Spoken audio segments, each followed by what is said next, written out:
Welcome to my channel. Telangana రాష్ట్రంలో sarpanch elections update అయితే రావడం జరిగింది. పూర్తి వివరాలు తెలుసుకుందాం. ప్లీజ్ అండి, వీడియో చూస్తున్న వాళ్ళు లైక్ చేయండి, ఛానల్ని సబ్స్క్రైబ్ చేసుకోండి.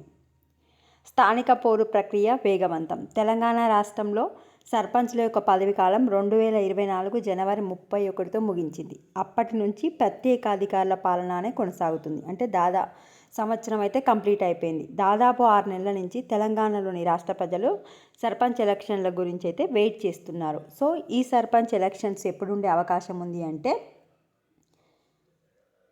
మనకు బీసీ జనాభా లెక్కలు తేలిన తర్వాత ఎన్నికల ప్రక్రియ మొదలు కానుంది.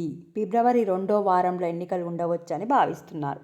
సో తెలంగాణ రాష్ట్రంలో ఫిబ్రవరి 2nd వీక్లో ఎన్నికల నోటిఫికేషన్ అయితే వచ్చే అవకాశం ఉంది. ఎన్నికల నోటిఫికేషన్ వచ్చిన తర్వాత మొత్తం 1 మంత్లోనే కంప్లీట్ అయ్యేటట్టు ఎన్నికల కమిషన్ ఆల్రెడీ అన్ని ఏర్పాట్లు అయితే చేసుకుంది.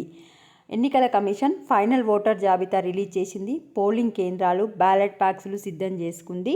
ప్రింటింగ్ పేపర్లు అంటే బ్యాలెట్ పేపర్లు కూడా సిద్ధం చేసుకుంది. గ్రామ పంచాయతీలోని సర్పంచ్గా నిలబడే అభ్యర్థులకు వచ్చేసి 30 గుర్తులను ఇవ్వడం జరుగుతుంది. వార్డు నెంబర్లకు 20 గుర్తులను ఇవ్వడం జరుగుతుంది. వార్డు సభ్యులకేమో తెలుపు రంగు బ్యాలెట్ పేపర్ని ఇస్తారు. సర్పంచ్లకేమో పింక్ కలర్ బ్యాలెట్ పేపర్ని ఇస్తారు.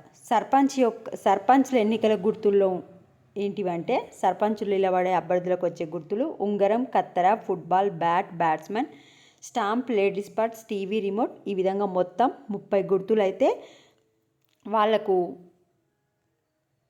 కేటాయించడం జరిగింది. నెక్స్ట్ మనకు వార్డ్ నెంబర్లకు ఏమేమి గుర్తులు ఇస్తారు అంటే, పొయ్యి, స్టూల్, బీర్వా, గ్యాస్ సిలిండర్, గౌన్, ఈల, కుండ, ఈ విధంగా 20 గుర్తులనైతే కేటాయించడం జరిగింది.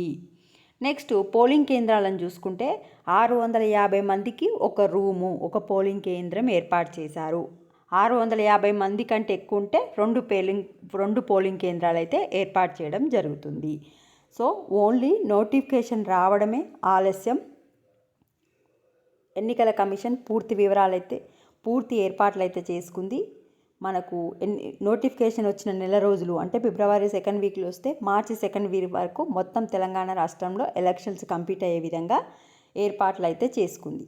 అయితే ఇప్పుడు ఏంటి అంటే, మనకు రిజర్వేషన్ల ఇప్పటి వరకు గ్రామ పంచాయతీల వారీగా అమల్లో ఉన్న రిజర్వేషన్ల వివరాలను జిల్లా అధికారుల నుంచి సేకరించి ఓటర్ల జాబితాను గ్రామ పంచాయతీ వార్డుల వారీగా విభజించి అభ్యంతరాల స్వీకరణ అనంతరం తుది జాబితాను కూడా ప్రకటించింది. అంటే ఇప్పుడు ఏ రిజర్వేషన్ ఏ ఊర్లలో జరుగుతుంది అనేది ఆల్రెడీ డేటా తీసుకుంది. ఇప్పుడు ఇంతకుముందుకు 10 సంవత్సరాలకు ఒకసారి రిజర్వేషన్ చేంజ్ అయ్యేది. బట్ ఇప్పుడు 5 సంవత్సరాలకు ఒకసారి రిజర్వేషన్ చేంజ్ అయ్యేటట్టు కొత్తగా జీవో అయితే పాస్ చేయడం జరిగింది. కనుక ఈసారి ఏ రిజర్వేషన్ వస్తుందని చెప్పి ఊళ్ళలో చాలామంది అయితే వెయిట్ చేయడం జరుగుతుంది. ఎన్నికల సమయం దగ్గర పడుతుండడంతో ఏ క్షణమైన ఎన్నికల షెడ్యూల్ వెలువడవచ్చనే చర్చలు జోరుగా సాగుతున్నాయి. అంటే ఇప్పుడు జనవరి 26వ తారీఖు నుంచి తెలంగాణ రాష్ట్రంలో అధికార కాంగ్రెస్ ఇందిరమ్మ ఆత్మీయ భరోసా, రైతు భరోసా, ఇందిరమ్మ ఇల్లు, ఈ పథకాలు 3 అనేది ఇస్తుంది. ఈ 3 పథకాలు ఇవ్వడం కంప్లీట్ అయిపోయిన తర్వాత మనకు ఎన్నికల నోటిఫికేషన్ వస్తుంది. అంటే ఫిబ్రవరి 2nd వీక్ వరకు ఇవన్నీ కంప్లీట్ అయిపోతే 2nd వీక్లో వస్తాయి. లేదు అంటే ఫిబ్రవరి 3rd వీక్ ఆ ఫిబ్రవరి ఎండింగ్లో ఫిబ్రవరి ఎండింగ్లో రావడానికైతే ఎక్కువ అవకాశాలు ఉన్నాయి. ఈ పథకాలన్నీ ఇవ్వాలంటే కొంచెం టైం అయితే పడుతుంది.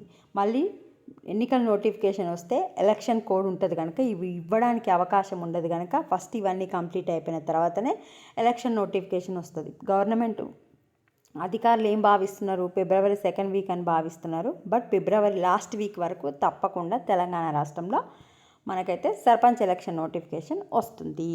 ఇంకా ఏమైనా డౌట్స్ ఉంటే ఒకసారి ఇక్కడ నేను డిస్ప్లే చేసిన పేపర్ అంతా కావాలనుకున్న వాళ్ళు చదువుకోండి. నచ్చిన వాళ్ళు లైక్ చేయండి. Thanks for watching.